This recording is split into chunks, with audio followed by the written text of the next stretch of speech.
Welcome, everyone, to the Startup Sessions, the #1 show for starting a business that matters by doing work you love. I'm Michael Knouse, and I am so excited to bring you episode #1 of the Startup Sessions show. And the first one is a goodie. Today I'll be talking with Skylor Powell of Sprout Health Lifestyle in Portland, Oregon. Listen in to learn how Skylor followed her own path to creating a successful business centered around the things that she enjoys the most. In her case, all things healthy. You'll learn how to identify a strong business idea and why not overthinking your business can be a good thing. And also how Skylor used her failures, that's right, her failures, to fuel her business growth. You'll hear all this and many more tips on how you can safely make that transition from a dead-end job to getting paid just as much to do work you love. It's all coming to you right now on episode 1 of the Startup Sessions.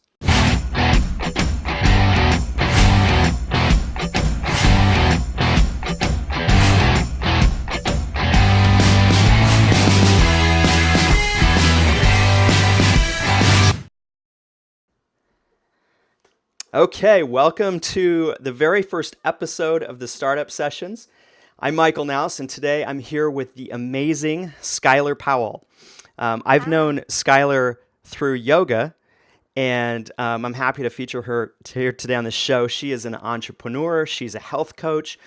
She runs her own business. She's the creator of the Shift Cleanse. She's a yoga teacher, and she consults one-on-one. She has group cleanses. She has all kinds of cool stuff that I'm going to ask her a little bit more about today. So welcome, Skylor. You're my very first guest on the show, and I'm so pleased to have you here. I'm so excited to be here. This is amazing. Okay, cool. Well, let's start with a few basics. I read on your website that you came to Portland via Colorado, and before that, I think Ohio. Is that right? Yep, that's right. Okay. So tell us a little bit about how you came to Portland and how did that factor into you starting your business and it is just kind of the whole the story behind that. Sure. So I was in Colorado going to school at Colorado College, Uh-huh. and I was studying psychology. And I knew right off the bat, I've known that I wanted to work with people for a long time, probably since I was in high school, and specifically work with people in a psychological format. Okay. But when I graduated from college, I didn't want to go back to school. And so I wasn't thinking about a master's. I wasn't thinking about a PhD. And I did completely write off school, which is funny because the day after graduation, I enrolled in the Institute for Integrative Nutrition. Oh, wow. So I did end up going back to school right away, but it was an online program, so it felt really different. Okay. So I graduated from CC with a degree in psychology, and then did a very standard Portland thing, which was chased a boy out to Portland. And that was what originally brought me out here. Luckily, I had already had my my yoga teacher training certification. And so I knew that there were some studios in Portland. I didn't realize that Portland had a studio on every corner. So when I got here, it was such an amazing eye-opener to how healthy the lifestyle was here. And it really made me excited to combine both health coaching and yoga together. Okay. Very cool. So, well, let's talk about that for a second. I mean, you say you combined yoga and your business together. What was the sequencing of that? Did you do yoga and that kind of led into you creating Sprout, or how did that come together? So in college, I had the psychology and the yoga, and then when I graduated, I felt like there was a major piece missing, and that was food. And being a female in this society, food is such an intense emotional process for a lot of women and men, definitely men too. It's just more focused specifically on women because of the ideas that surround body image and what we're supposed to look like. And it really creates a separation between the individual and food. So when I got my degree, I realized that food was something that I wanted to incorporate into that piece. Okay. So I studied, I did the online program. And then after that, after I graduated from the online program, I remember very specifically meeting 4 different people in 4 different coffee shops and then going to teach a yoga class and feeling like I was running around all over the city and felt super strung out and super exhausted by the end of the day by Yeah. these things that were supposed to fuel me. Yeah. So I collected them into one space, which Fan- was Sprout. Fantastic. Okay, so that's cool. I mean, I'm always curious how, one thing informs another when people are putting together their business and their business idea. Um, let's shift and let's talk about Sprout for a minute. Um, Yeah. so you kind of gave a background on how you got to the idea of Sprout. What's the goal of Sprout today? Let's just keep it with that. Your goal with Sprout today. Like what's your business about? If I were to come and ask you, hey, what's Sprout about right now? What would you say? Mm. I would say something very different than I would have said the first day that we opened Sprout. Okay. But right now, we focus very specifically on food sensitivities and allergies and emotional eating. Okay. So it's the connection with food on 2 levels. First, of course, a nutrient basis, making sure that everybody is eating the foods that they should be eating based on their bodies, Mm-hmm. not based on a dietary theory or a fad diet or what worked for their neighbors or their moms. It's what works for their bodies. Okay. Um, Cool.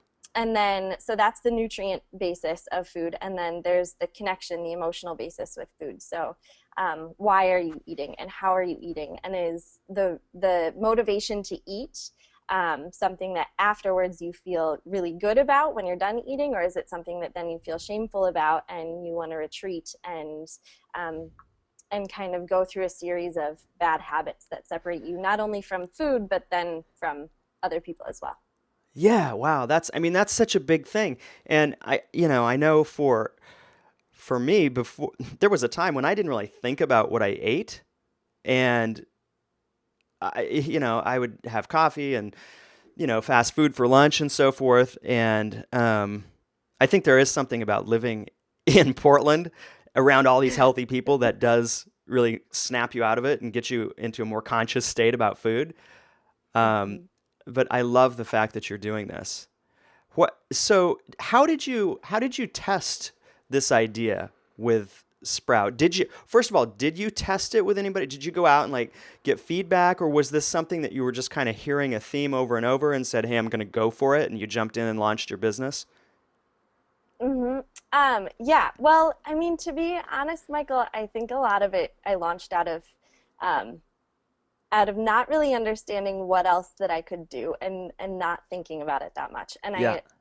I was 23 during the first during the opening. Yeah. So super young, super ignorant, and thank goodness because I don't think I would have ever done it. And if I had to redo that right now, I might be a lot more cautious. And I took a really I 50% of the business I ended up failing Yeah. because it used to be a donation-based yoga studio and health coaching. Okay. So I did go out and ask some people, what do you think about this idea of a donation-based yoga studio and health coaching?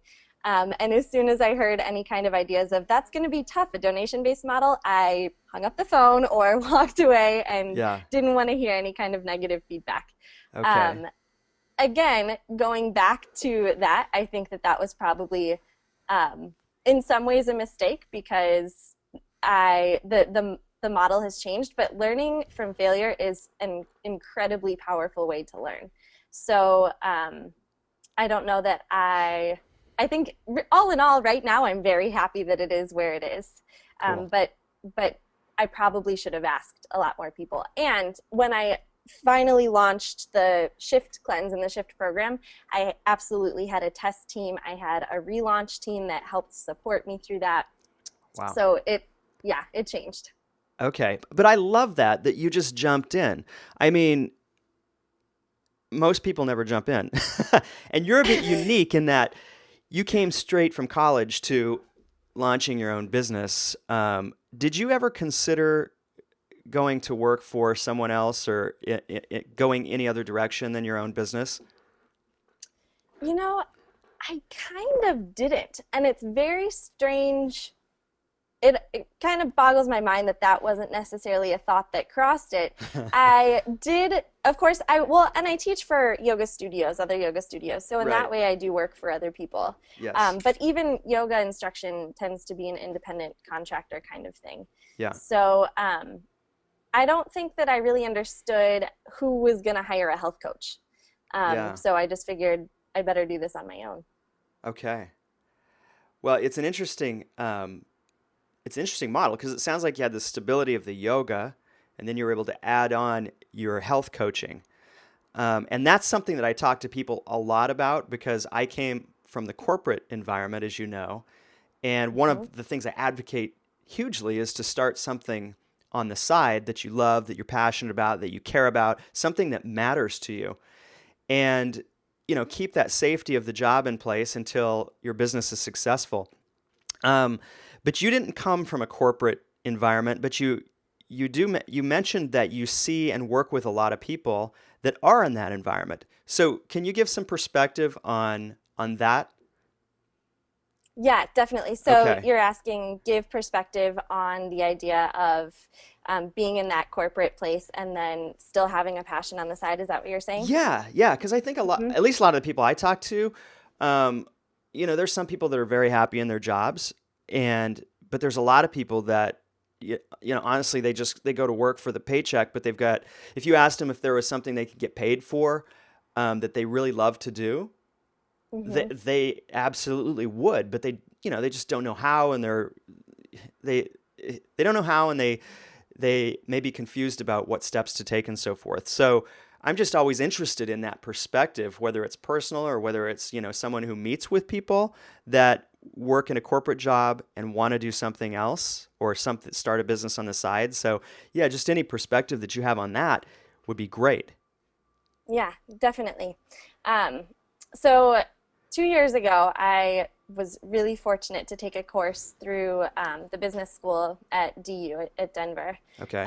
because my brother was getting his MBA there. And so I was able to sit in on this really incredible class. And it was called Leading the Good Life. So it was Yeah. this question being geared towards a bunch of business students. Most of the students had already been through many, many years of working in a corporate world and then taking a step back and saying, wait a second, what are we doing here? Are we leading the good Yeah. life? And it's so important to look at the bigger picture. And we get so focused in on the hours between 9 and 5 and Hmm. what we're doing between those hours. And if you're not happy there, but the idea of then dropping that entire thing for something else that makes you happy and potentially that isn't going to bring in the finances that your 9 to 5 is bringing in now, and um, making that complete shift is extremely daunting, and the process can be extremely stressful, which then if that's the case, why are you doing it anyway? If you're doing it to be happier and it ends up not making you happier, should you make that night and day switch? Yeah. And realistically, probably Hmm. not like that. But again, it's about the whole picture. So 9 to 5, the standard 9 to 5, Hmm. that fulfills a lot of the hours of the day, but there's a lot more time during the day, and there's your weekends. And so it's really prioritizing, okay, if I'm not feeling fulfilled between the hours of the workday, Yeah. then what am I doing to balance that? Am I going home and sitting on the couch and feeling pretty irritated and sorry that I'm not stimulated by the work that I'm doing? Yeah. Or am I saying that lack of stimulation needs to change and I need to do something else when I'm not there? Hmm. Okay. And ideally, if you can, I think, understand what does inspire you, and that's one of the hardest questions that we have to ask ourselves, Right. then Yeah. then you can start to do that a little bit more. And as you get more comfortable with it, then making that shift doesn't seem quite as daunting because you already have a taste for what it's going to be like. Yeah, that's so important. I'm glad you brought that up. Um, it's something that I don't know. It's almost like once you get a taste, well, like with yoga. I mean, I started practicing yoga, and once I realize the benefits that I received from yoga in the other parts of my life, the things I love to do, the skiing, the just general, the way my body felt. I wanted to continue it. I wanted to do more of it. It's kind of like that. It's like once, just like you said, once you get that taste of something, then you want to take that next step further. Even if it's just a baby step, just take to go one step further into that direction of, pursuing something that really, really matters to you. Absolutely. And something that I work with a lot with my clients through food is that we think that it's either you're totally healthy or you're totally not. You're either eating fast food 3 meals a day or you're eating kale 3 meals a day. And it's not the case at all. And Yeah. progress is not black and white. Yeah. And so what you need to do is just have little bits and little bits, because our biggest fears really oftentimes revolve around the anticipation of not knowing what's going to be the next step. Yeah. So if you're thinking 10 steps ahead, of course you're going to be stressed out and be debilitated by that because you don't know what step one is going to be quite yet. God, I'm glad you brought that up as well, because it's so true. We see, and we're often, I know in the corporate world, I was around, the people I worked with all day. And then I saw all these people outside of that, whether it was online or at business conferences or entrepreneur conferences, that they were doing that full time. And there was like, I was always wondering, well, what are the steps in between? Where are the people at that are like, it's not just, you don't just jump from A to Z. Where are all the people in between, and how does that happen? So that's a very big, I think that's an intimidating thing for a lot of people. And so it's good to talk about the subject, and that it can be done, and that it does. It just doesn't go from A to Z. It's a series of baby steps, and just taking those steps over time and feeling comfortable about that. Absolutely. And I'm just moving into my third year Yeah. in business. And I meet with people once or twice a week to talk to them about what being a health coach is like, to see is that a path that they want to take. And it's funny because from an outsider's perspective, it seems like I am riding pretty. I don't have any bumps in the road. I've got all of the clients in the world, and I'm really successful. And the truth is, I freak out all the time. Is this going to be the thing that works? Is it not going to be the thing that works? I'll try this out, and sometimes things fail, and it's really daunting because you think, oh my gosh, this is going to be huge. This is going to change people's lives. Sometimes it does. Sometimes it's really powerful, and other times not. But moving into my third year, I'm just starting to see what it's like to have a little bit of stability. Wow. So even after we make the leap, it's important to recognize that it is still a journey, and you're learning every single moment. And as long as you understand that it is a learning process, and you don't expect too much of it from day one, then it's exciting more so than frustrating. Yeah. So what kept you going through, the period of from when you started until 3 years later, when you're getting some stability? So what was the motivation? What was the thing that really, just kept you engaged in your business? That's a great question.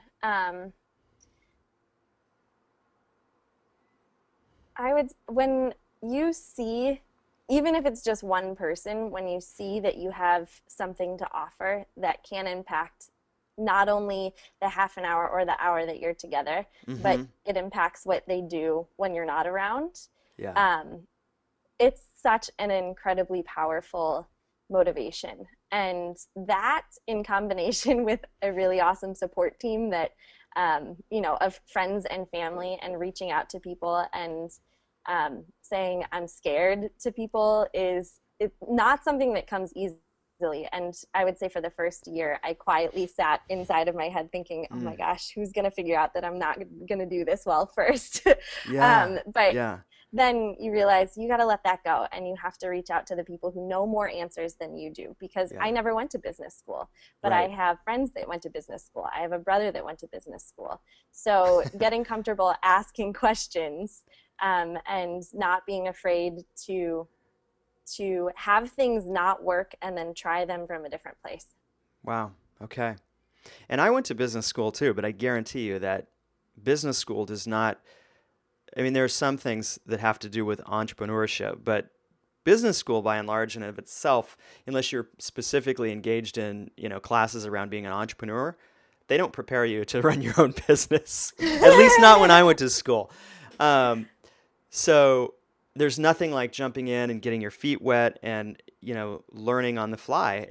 That's just kind of the way it happens. But one of the things you talked about was that first year, and kind of just, would you say you were you kind of living in, this place of just kind of a cocoon, like you were just not comfortable reaching out with people as much, or? Yeah, I was so scared that people were going to tell me that I wasn't going to be able to do it. Yeah. And that was my own fear and my own self-doubt Yeah. really coming out. But the last thing that I wanted to hear was, okay, Skylor, like, wake up to reality, because this isn't going to be the thing that works for you. And I knew deep down that it was going to work out. Yeah. And I also knew that maybe I wasn't doing everything right, but I Yeah. wanted to be able to figure that out. Yeah. And I wanted to be able to have enough time to figure it out before somebody told me, just give up. Okay. So a lot of that was you really trusting your intuition around, hey, I need to, I need to get, gain confidence and know that this is going to work out for me. And then it just sounds like it worked out very well for you. 3 years later, looking back, you've gained momentum, and your business is sustainable. And everyone, I think it's important to understand that everyone has to take their own unique path. There's no, there's models out there to start a business or whatever, but there's no just like cookie cutter model. Literally, we're all so unique and have unique talents and skills, and our backgrounds too, that it's unique for everyone. And I think that's so important for people to understand that, you have to be committed. It might take 2 years, it might take 3 years, it might take 4 years, but if you're committed and this is what you're meant to be doing deep down, then you'll figure it out. You'll meet with the right people, you'll reach out, you'll do what you need to do, but you'll figure it out. Absolutely. You're totally right. And I'm so glad that you brought up how we're all unique, because I think that is what, not understanding that. So let me take a step back. Okay. That's what I do with people in food. Okay. Is say Interesting. your body is totally different than everybody else's. So maybe your neighbor loves to eat kale all the time, but if you eat it and you have hypothyroidism, I would tell you never eat kale, never eat broccoli. Okay. Whereas, somebody might eat gluten and feel amazing, whereas somebody else might feel really, really tired. So we have to respect the process of our bodies just as much as we respect the process of a business. And that, I actually think, is what kept me from really reaching out to people for advice and asking them questions. Was not understanding that there wasn't a set series of things that I needed to do in order to be successful. Okay. And that was scary. And so I was afraid that somebody would say, well, you didn't do these things, so this isn't going to work. Yeah. And I totally agree about it being a very personal experience and a very unique journey for everyone. And knowing that more so within the past year has created the comfort level for me to reach out to people and say, hey, what do you think about this? And not being afraid that if their answer is different than my perspective, okay, well, I don't have to take that advice, but at least I know what their advice is. Yeah. So that's a huge factor in starting a business, I think, and running a business, is not being afraid to hear what other people have to say and not being afraid to not take it into action. Okay, that's big. That's really big. And, this whole show is about, it's geared towards, people who want to, take that leap and start something on the side. And that's such a huge thing. That's something that's, I hadn't even really thought of until now, but that's in my own mind as I was starting to do things outside of my corporate job. That was a huge factor. There was all this information out there that was almost confusing me, maybe because I was going after too much of it. But then there is a point where you just kind of settle in and you trust your intuition and you trust that based on where you are in your business, that you kind of know the next steps that you need to take. Doesn't mean I didn't get coaching, because I do. I have coaching and I've had it all along the way, and it's been extremely valuable. But it is important to trust that inner sense of what's right now. Yeah, definitely. Yeah. Definitely. And not getting bogged down by, I mean, so in terms of like health coaching, okay, so I want to help people. That means I'm going to need clients. Yes. So the most important thing is somehow I have to get in touch with people. Yeah. And if I can get in touch with people, then I'm doing something right. So first and foremost, if your passion is, you have your passion over here, well, then you have to enact that passion. If you get all of the other steps except for actually moving forward with your passion, then what are you even doing? Yeah.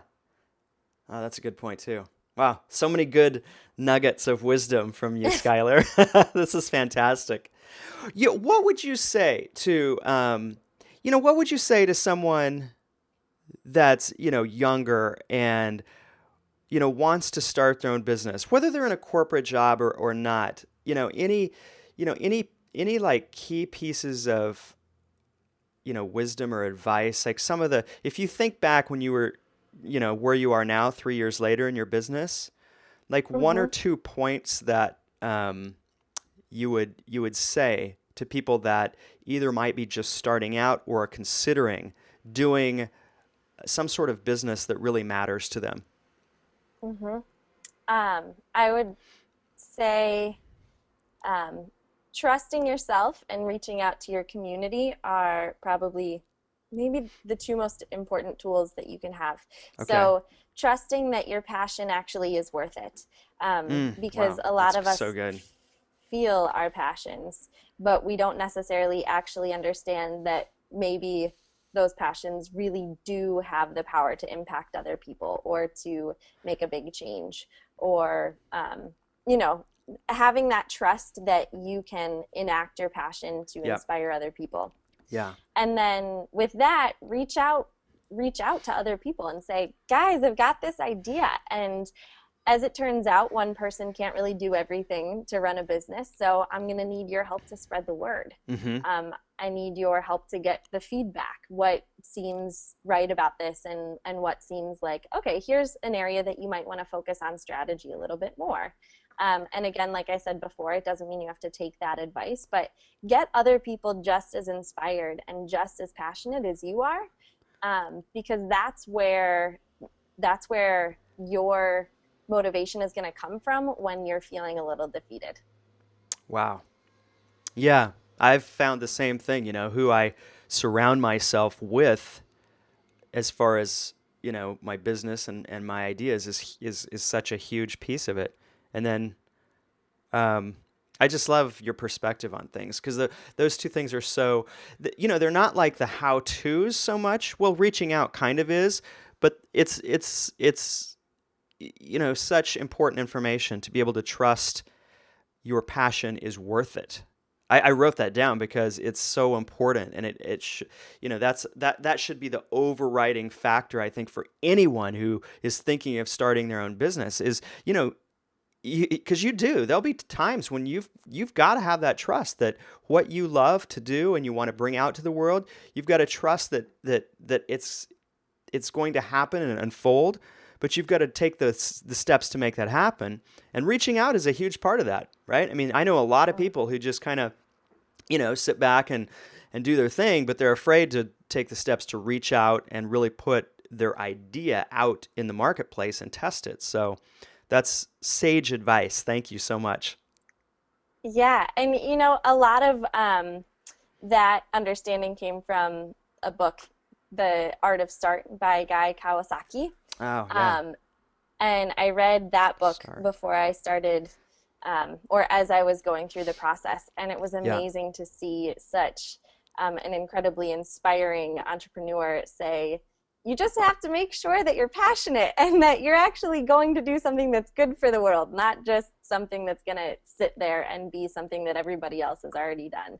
That was really an awesome book to read. Okay. I've not read that book myself. I've heard so many people say great things about it, so maybe it's time. Yeah, check it out. Yeah. All right. So we're going to kind of get close to wrapping up here, but a couple of questions left for you. Part of what I love and what I, strive to bring into the things I do are adventure. And so I'm always curious, and I'm going to ask this question to everybody I talk to. What's your favorite adventurous activity that you like to engage in, and why? Oh my gosh. Oh, that's so fun. What a great question. My favorite adventurous activity to engage in and why? Maybe right now, I really like climbing right now. Ah, sweet. And specifically, I really like bouldering. Okay. And I like it because there's a certain point, so you start off and you're fine, and then there's a certain point where you realize that you can either kind of look down and jump back, or you can keep going, but if you go one more step, you've got to go all the way. Oh, wow. And that is, I'm not a big person for speed, so like skiing or anything that's like moving really fast is a little too much for me. Okay. But like moving slowly with strength, I love it. Okay. Very cool. I've done And I'm also, oh, go ahead. No, I was just going to say I've done just enough of like some wall climbing and stuff to know how challenging that is. And I could see how you could totally get into that. That's cool though. I love it. And you were going to say something else? Oh, I was just going to say I'm not a competitive person. So it's easy for me to just say, okay, like I'll step this one out. I'll come back down. But I think that's why I love climbing so much, because at a certain point, you can't really back down. You really have to step up to the challenge and show yourself, oh my gosh, I can do this. Yeah. So you mean to tell me that you don't have to be a cutthroat, hard driving, super type A business person, that you can actually succeed in business by like going at it your own pace and caring about people? I think, I'm not totally positive on it, but I'm like 99% sure that you don't have to be cutthroat. Don't have to be type A. You might actually be a little bit happier and enjoy your business a little more if it's not the only thing that you can ever focus on and it has to be perfect. Yeah. Cool. All right. So tell me what's up next for Skylor Powell and Sprout. Like you got any new big projects coming along, or what's the most new and exciting thing for you and your business right now? So just this past Monday, actually, Labor Day, we launched a membership. And it's super exciting because before, up until this point with the Shift Cleanse and the Shift program, the Shift program is 21 days, and that's an awesome 21 days where people really develop it's not just day 1 to 21. You eat well during that period of time, and then after that, it's back to whatever you were doing before. Okay. I'm really working on setting people up for long-term success and long-term changes. But that being said, it's hard to stay accountable, and it's hard to really stick to things. Yeah. So the membership is really cool because each month you get a meal plan that's not day-to-day. It's just 10 lunch recipes, 10 dinner recipes, and 4 breakfasts, 2 snacks. So you get to play with some new recipes and then work from there. You get the accountability of community, which really, if you ask me what the number one factor in people's success in changing their dietary regimen is, it's accountability and community for sure. Very cool. All right. Yeah. Okay, that's fantastic. The Shift Cleanse. So if people want to understand more, reach out to you, and what's the best way to get in contact with you? Give me your website and how they can contact you regarding Sprout or the Shift Cleanse. Yeah, absolutely. So the Shift Cleanse program's website is Sprout Shift Program. So just regular Sprout and then Shift adventurousprogram.com. Okay. And then my website that deals a little bit more with emotional eating and my blog is sprouthealthlifestyle.com. Sprout Health Lifestyle. Okay, so for everybody watching, we're going to totally hook you up. I'll put these links at the bottom of this, and you can go and reach out and contact Skylor. Skylor, thank you so much for being my numero uno, number one guest Woo! on the Startup Sessions. And it was so fun. Yes, it's been a pleasure. It's been great having you, and I've gotten so much. I've gleaned so much valuable information here, and I just I think that it's phenomenal, and that people are going to get a huge benefit from hearing about this. Not only people in their jobs that want to start something else, but also younger people coming out of school that might just want to follow in your footsteps and jump straight into doing what you love and getting paid for it. So thank you. Thank you so much. Yeah, thank you for really setting up this platform for people who have these thoughts all the time and these questions all the time, but are just a little nervous to ask. All right, cool. All right, Skylor, take care. Thanks, Michael. Bye-bye. Bye.